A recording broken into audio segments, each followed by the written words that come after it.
So what we want to do is we want to dive deeper into the presentation. Just want to go with you, go over some of the concepts. I know some of you are CBA trained because you've been in my program, and some of you hasn't. So let me just walk you through it real quick. And if you have any questions, please chime in, okay? At any time, any point, any moment. I was gonna focus in presentation here. Inside of presentation, okay, we have three main sections, okay? And again, you can just swap these for whatever offer you're in. The first section is the big outcome. That's how we want to start the presentation. So we're coming from the transition. Okay, so based on what you've covered, I think on generally, I believe that this could what we do here could work for you, or vehicle could work for you.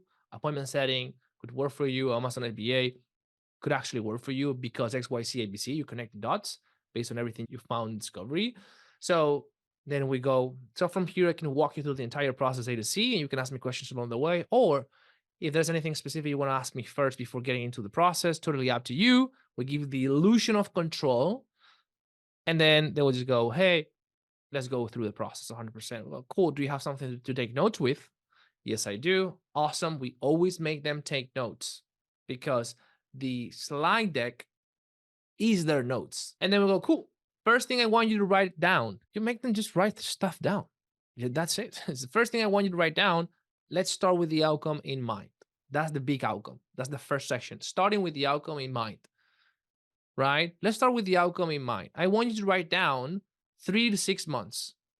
And I always like to start with a time frame, whatever that might be, whatever the offer might be. So I want, in this case, it's NASCOR is 4 months. So I want you to write down 4 months. That's it. So I want you to write down 4 months. That's the first thing. So inside of big outcome, we have the time frame and then the outcome. Okay. So I want you to write down 4 months. And then our goal within these 4 months is to get you from where you are to becoming an appointment setter that is already making between $2,000 to $3,000 per month by month 4, and then scale to 5, 6, 7, $8,000 per month eventually. You with me? That's it. That's the big outcome. Okay, and then how we transition from the outcome to the bridge. We say, now, how do we do that? We have a process for that. I'm going to walk you through. And if you have any questions, feel free to chime in at any moment. You ready? Yes, let's get into it. And now we go into the bridge. That's the big outcome. Any questions on the big outcome? If no questions, throw an emoji in the chat. Just making it like super easy for you. Masticado. How's that in English? Mull it over? No, mull it over. No, it's just bitten. I don't know. Fine. Okay.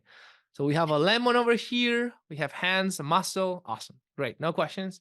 Cool. Now we're going to go into the bridge. The bridge is one of the most important parts when it comes to instilling certainty and creating hope. Okay? Because one of the goals of presentation, so the whole presentation phase, the freaking, if we were to put it, if we were to assign a name to presentate to the presentation phase or an emotion, will be certainty. Okay? Presentation is all about certainty. It's all about instilling that certainty. So in discovery, we're very curious. We're using a lot of neutral language. Someone knows what neutral language is familiar with this concept? Somebody say in the chat, neutral language.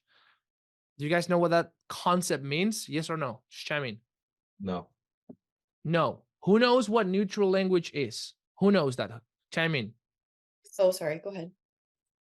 I would say language that isn't like more that isn't direct or indirect is in the middle of instead of insisting on them, you're understanding. Language that isn't just direct.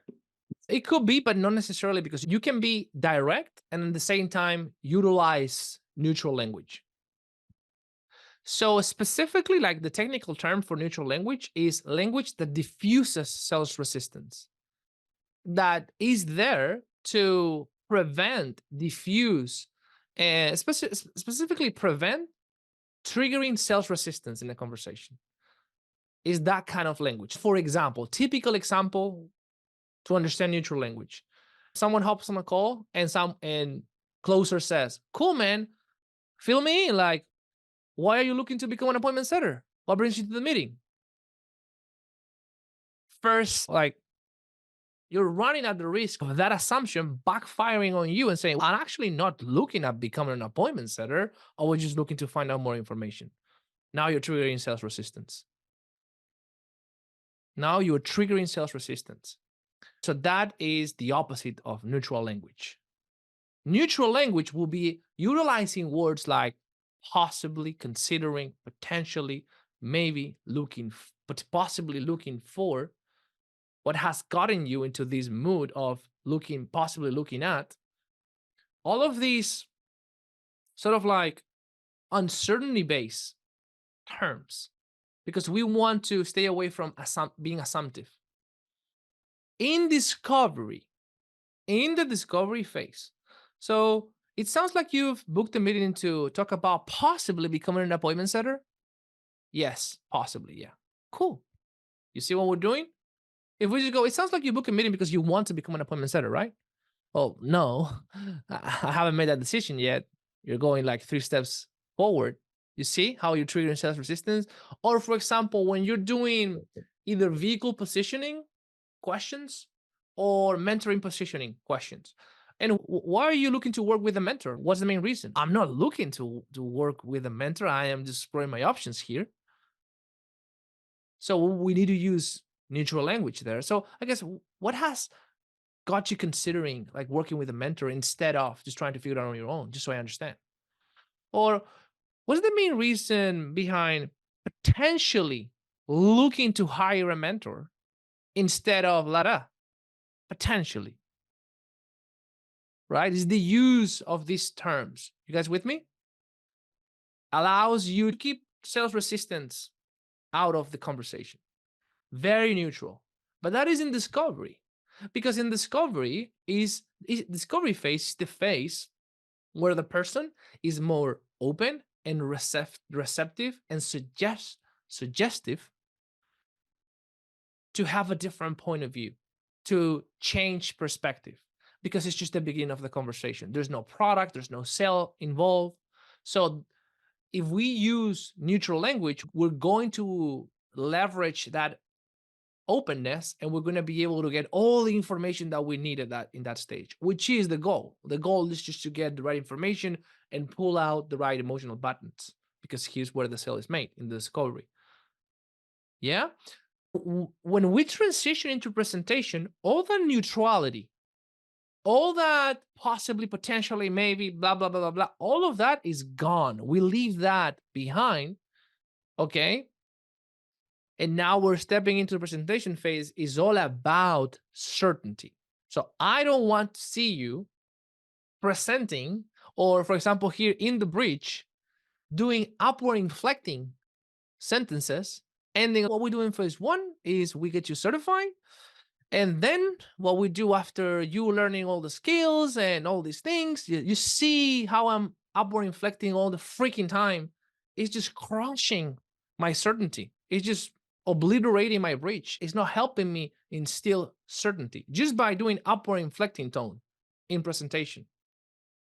And then once you get certified, then phase number 2 is we will just help you find possible opportunities for you to start as an appointment setter.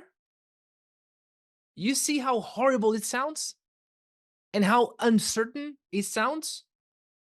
And it's just one little thing, which is upward inflecting tonality. Imagine if I add neutral language here, then it's wow, dude, like you don't even believe in what you sell. Okay, I have to think about it. Yeah, we're getting the concepts here, the basic foundations. Okay, awesome. The bridge. The bridge is called the bridge for a reason, because what we're doing is we're building that. We come out from the discovery having created a gap.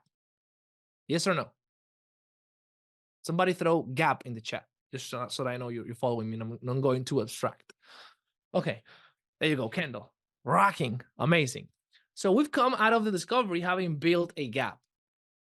So the bridge is literally that bridge that's going to give them that certainty that, oh, wow, my problem is solvable. Like I can solve my problem. And this is the bridge. Like this thing that this person is describing to me is what's going to get me from where I am to where I want to be.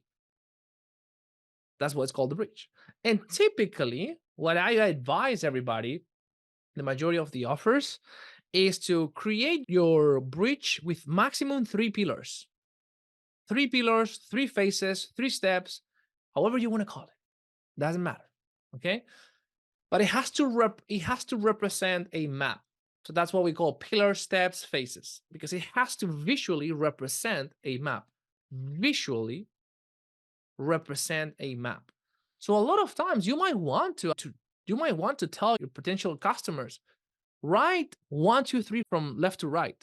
Write down 1, 2, 3 from left to right and leave spaces in between, because those are going to be our 3 phases. And you just want them to draw a little bit of a map.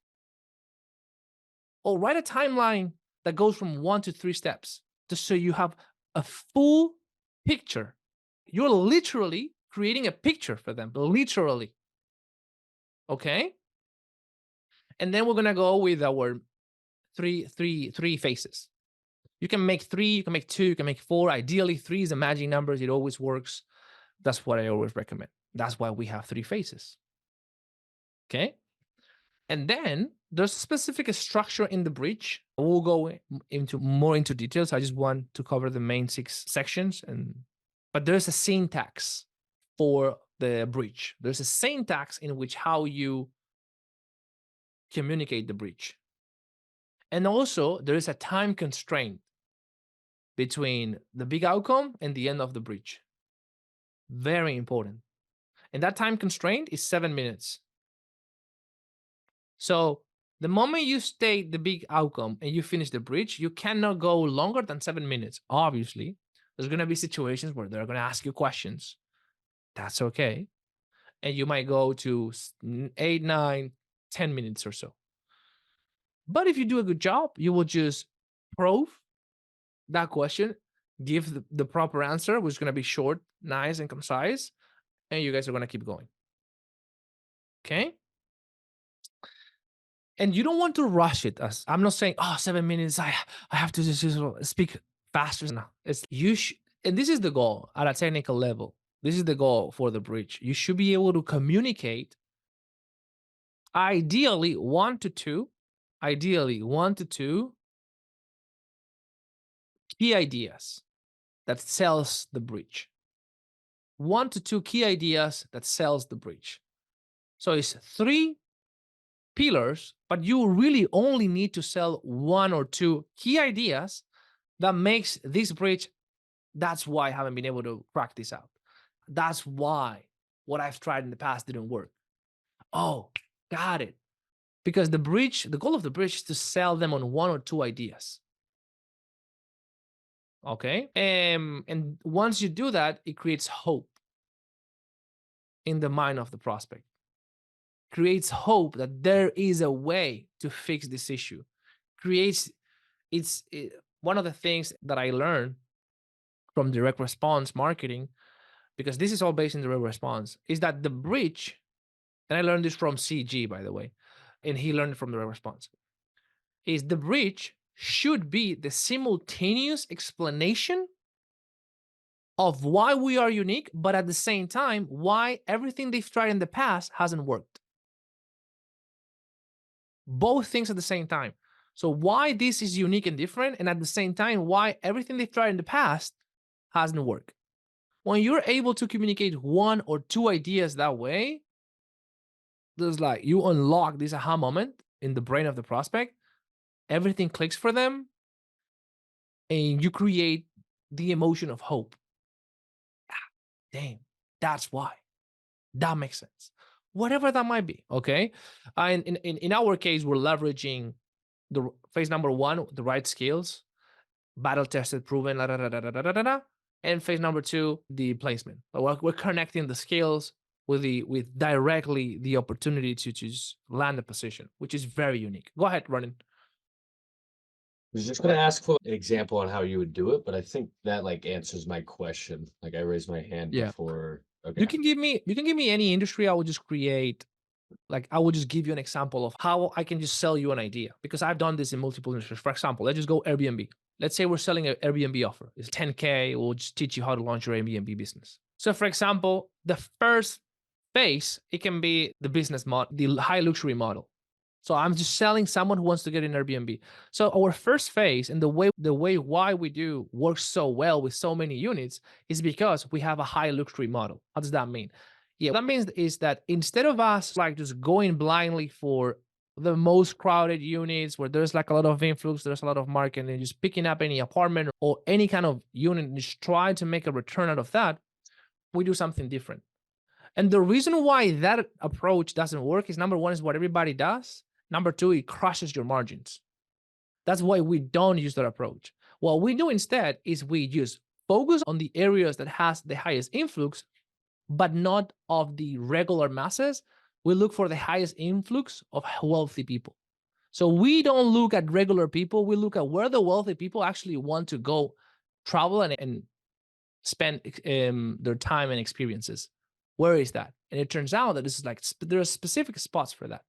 We look for units there, and then we remodel those units. We give them a high luxury packaging, and that's what allows us to make $10,000 per month per unit, as opposed to any regular apartment.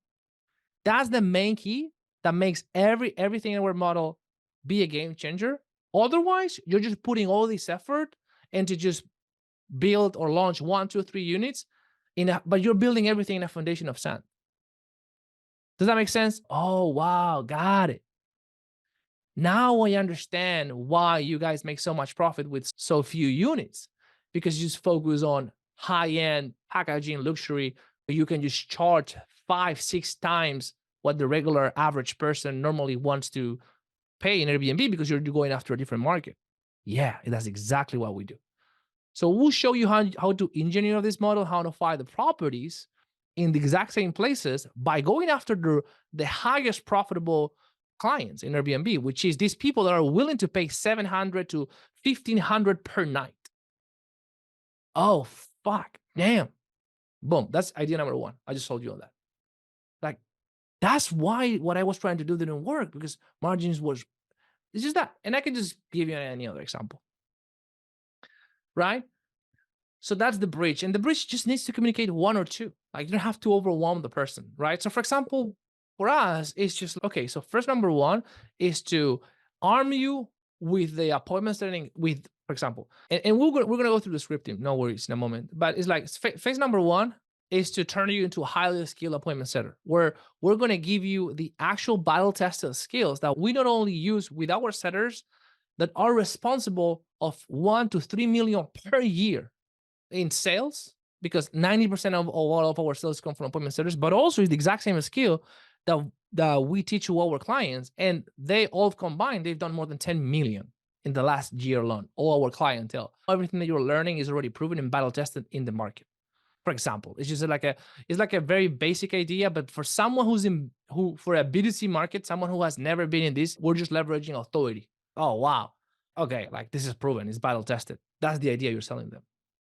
So then there's okay, great. Like, I know I'm gonna come out of this with proven battle tested skills, and that's why you're gonna be in high demand, because you're coming from the NAS program and you have this battle test methodology. So businesses are investing in you knowing that you're going to perform, because you have the right training. You know exactly how you are at the cutting edge of appointment setting. For example, that would be one idea. And it doesn't have to be like a very revolutionary idea. You know what I mean? It doesn't have to be the best idea, especially when you are in markets that are not so sophisticated. B2C, you're speaking to the masses. As long as you have 1 or 2 things well put together, is a lot of times the first time they're seeing something like this, they don't even have where to compare it. That's why it's easier. In sophisticated markets, your bridge needs to be better. Your bridge needs to be a little bit more sophisticated, because in sophisticated markets, leads have seen it all. They've tried it all. That's one advantage that we have for going for the B2C. Okay, I'm running out of time, so I'm just gonna go a little bit faster, okay? Besides that, we've covered the most important things. No, everything is important, but these things are key and essential. Then after the bridge, we go into the conclusion statement. The conclusion statement is the easiest thing in the world, but it's very important. It's just 1 sentence, but I put it here because a lot of people skip this, and it just breaks the dynamic of the conversation if you don't have a conclusion statement. So a conclusion statement is just one sentence that you say to the prospect with the right tone and with the right body language that makes the prospect understand that you're done with the bridge, you're done with the presentation. That's it. It allows the prospect to understand that you've finalized the process, that you've closed the loop, that your presentation has ended, and is a nice transition into the tempo change. The tempo change is literally a change in the tempo of the conversation, because up until this point, you've been doing all the talking here. You've done the big outcome and the bridge. And even though we're doing all the talking, we still want to do check-ins here and ask for agreements and ask some questions to make it conversational. But the majority of the time, if you measure it, you're saying all the words here in these 3 sections. What we're going to do now in the tempo change is we're going to switch it. We're going to flip that. Now we're going to tell the prospect now is their turn to talk, to ask all the questions, and we will stay quiet and we will just answer their questions. Also, the tempo change, it's a moment, a space that we facilitate to allow the prospect to digest the bridge. One of the biggest mistakes a lot of people do is they just rush through this. Literally, they just rush through all of this, no tempo change directly. How do you feel about it? Do you feel that this can be the answer for you? And the person is still putting all the thoughts together, phase 1, phase 2, phase 3, but you're just hitting them with a temperature check question. Do you feel this is a thing for you? What do you think? Oh, yeah, I do. Why do you feel so? Oh, because this, and this. Okay, so it's $5,000. Oh, I gotta think about it. You see the disconnection here? So we want to facilitate an active swing or change of tempo. We just lay back physically. That's pretty much it. That's essentially what's required, and what you need to do and what all clients do to just go from A to B so they can leave their job. That's it. That's the conclusion statement.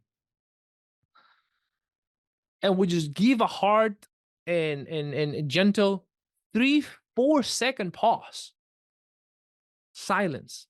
And that's how we start. That's how we start with our body language and our communication skills. That's how we start to invite for conversation, for them to chime in. Okay.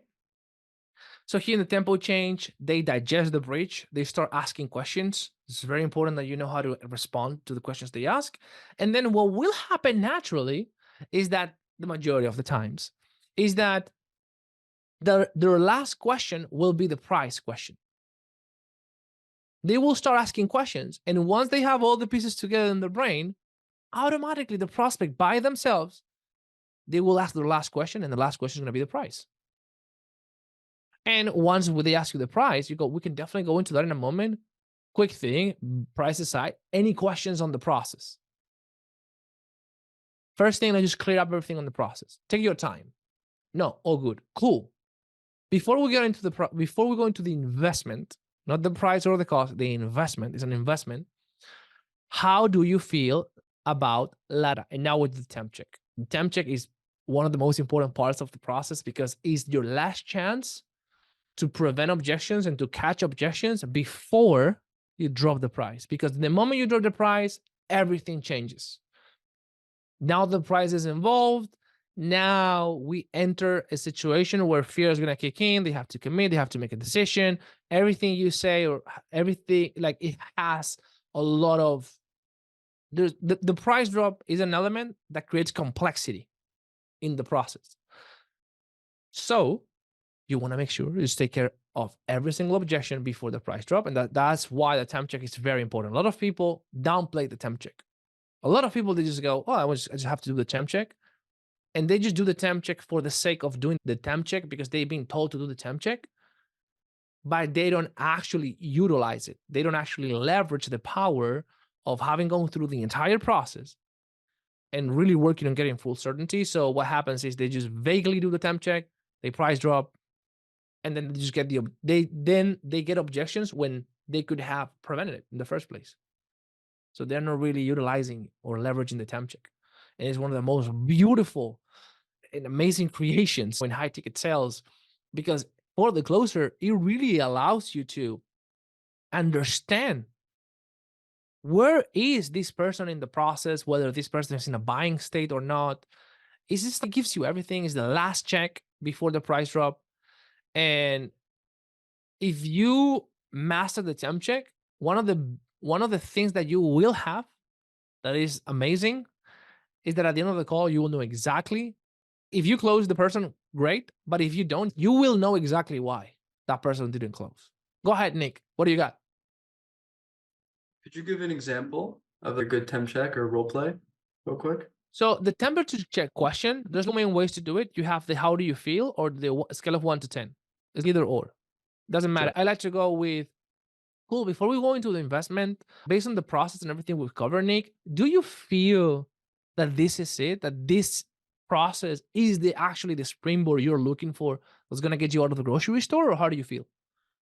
Yes, That I is think a, so. that is a temperature check question. Okay. Okay. And you want to hear the energy. Yeah, possibly. That is not certainty. Here in temperature check, what we're looking for is for certainty. We're looking for certainty. Is this the thing? Is this what you're looking for? Yes, like certainty or no certainty. It's not yes or no, because I can say, yeah, I'm saying yes. But I'm not saying, really. I'm So if saying we it from sense a, anything, yeah, if we sense anything, any objections, we attack those then, right? Before we even drop the price, anything like that. exactly. Exactly. Do you feel that's why I articulate the question with a specific emphasis on some words and with a specific tempo. Do you feel, Nick, that this is it? That this is the springboard that's going to get you out of the grocery store so that you can travel the world? Or how do you feel? And if you say, Maybe. Yeah. yeah, maybe. Sure. What makes you say maybe? I have to, there's something there. I have to unwrap that. I'm not gonna, So I'm not gonna throw the price or share the price. You being in that state. yeah. And then just quick question. This is a little more direct. If someone just asks you straight up, yeah, like I'll sign up depending on the price, is that when you just go, that's a little bit concerning to me? I No, think? first thing is Okay. diffuse. Yeah, of course. A price in the they say price, you say investment. Yeah, of course, the Yeah. investment is a very important piece of it. I guess investment aside, let's say the investment was feasible. Let's say the investment wasn't an issue. Most important thing, is this what you're looking for? Is it just Yes. diffuse? You just put it aside. Sure. It depends, Sure, let's talk about it based on what's coming up for you, whether I can afford it or not. Oh, okay. No, that wasn't me. Sorry. What I was referring to is, let's say you could afford it. Let's say this was like $100, which is not, Yeah. obviously. Is this the answer for you? Yes. Why? Because it's $100. That's a little bit concerning to me because you're making your decision based on the price, right? So is that the most important thing for you? Because I ask you about the process and it seems like the most important thing for you is not the process, it's the price. Tell me more. Now I catch the pattern. But a lot of times you just tell them, price aside, let's say the investment was feasible, the process, the phases, is this the thing for you? Mm. Is this what you need? How do you feel? And then they give you downward inflecting certainty. They say, oh yeah, totally. And You boom. pro. Why is that though? What? Always pro. Always. What? Do you mind? Would you mind sharing why? Why do you feel that way? Or when you say, is this the thing? Say, oh yeah, totally. Why is that? Why is this the thing for you? Oh, because of this.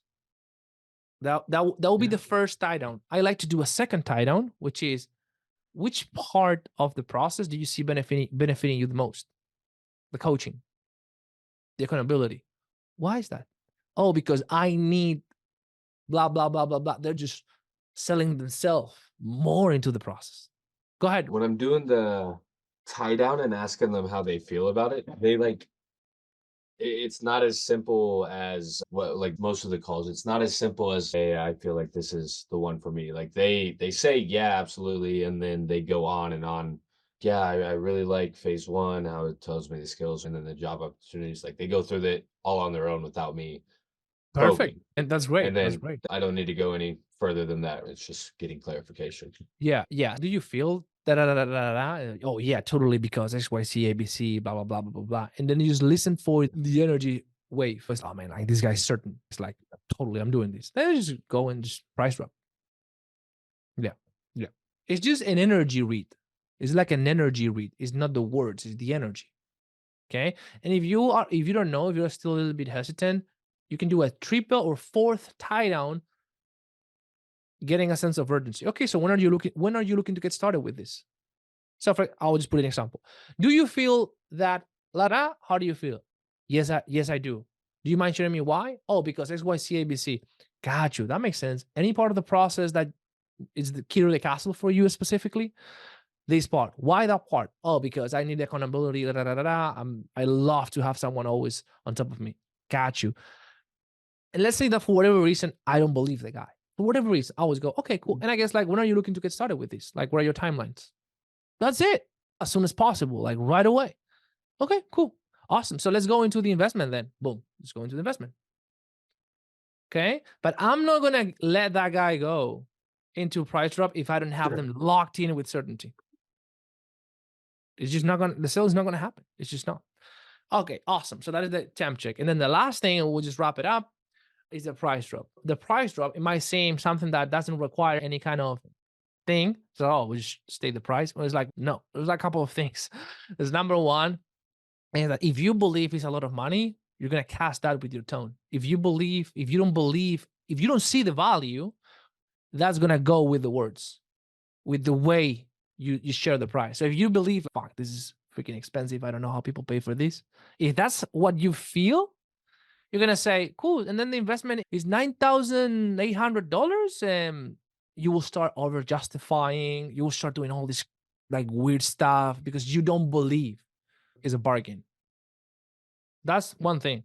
Second thing is you might believe it is, but you don't have the proper training. So you would just talk. You would just go, okay, yeah, and the price is $9,000 and that covers the entire process. And I would just keep talking. The main goal with the price drop is number one, landing it well, like totally natural, like as if you were sharing what time it is, totally natural, and looking at their reaction. That's why you want them to have the camera on. So it would be something along the lines of, yeah. So everything we've covered, getting from here to here, like getting from $0 to $5,000 per month, an appointment setter, that's what, like $60K per year, plus the location freedom is just $6,000. Silence, like a good 3-4 seconds of silence. Don't be like 1 minute of silence. That's awkward. Just don't do that. You know what I mean? But just give like a moment and look how they react. Just lay back and look. And then just continue to move the sale. Don't just live in this place of the one who speaks first loses. No, that's bullshit. Because just if the guy is freaking scared, just having a panic attack because he wasn't expecting the price, now what? You're just going to sit there in the panic attack? It's like, no, you're just going to move, advance the sale. So one of the things that I like to say is, any questions on that? Any thoughts? And there's more into this. Like there's next steps. So just let me know. Is that energy, right? But I don't want to rush it, okay? It's like a little bit of a choreography. So like price, 3-4 seconds, chill. If you see them like this, for example, if you see them, okay, so $6,000, okay. And they're just like doing just give them the space. You know what I mean? But if they're like, okay, and staring at you like this, okay, you're not going to be like that for 10 seconds. It's going to be, sure. Any questions on that? No? All good. Oh, cool. So from here, what we do is we go over the enrollment process. It's just the process of getting you rocking and rolling, start walking the walk, phase number one, and really focusing on getting to that place. Should we go through it, or do you have any questions? It's just boom, you go with the enrollment. It's number one, I do this, number two, number three, should we go through it? Just go with the close. Go ahead, Tato. By the way, if you have a call, you can bounce. All good. So just a quick one, right? In triage, when you're now mentioning a bit of a range, right? Even those you can see there is some potential here. Why is it so expensive? In a triage sense of things, how do you go about that? First of all, you need to program that, because expensive can mean different things to different people. So you cannot acknowledge that. If someone says, why is that so expensive? Or they say, that's expensive. You cannot say, yeah, that makes sense. I hear you. It's a lie, because you don't hear them, because that can mean different things to different people. So every time someone says it's expensive, that's a lot of money, you just need to go, can you tell me more? Where's that coming from? Just so I understand, because we don't know. That is expensive can mean 1,000 different things to 1,000 different people. Mhm. So we just have to probe on that. Okay. Like This is expensive can mean I cannot afford it, can mean I don't see the value, can mean it's a big decision for me, can mean I have a I had a problem. I realized that I have a problem of expectation, can mean it can mean all these things. So it's true. Tell me more. Where's that coming from? That's it. Yeah. Oh, I wasn't expecting that price. One of the things that I do is, yeah, no problem. A lot of times when we're getting into something new, our brain does that weird thing that creates expectations of something we've never done before. So how can we have an expectation of something we've never done before? But the brain does that little tricks, which is fine. No worries. I guess what's coming out for you? It's just I diffuse that. It's okay. You wasn't expecting that. Whatever. No worries. It's okay if you just have a problem of expectations. What's coming out for you? Yeah, I'm not sure if I can afford it. Now you have the right objection, which is money logistical. Oh, it's a big decision. Like, oh, okay, fear. Or both. It depends. But when it's money, you prove typically it's going to be either affordability or money fear.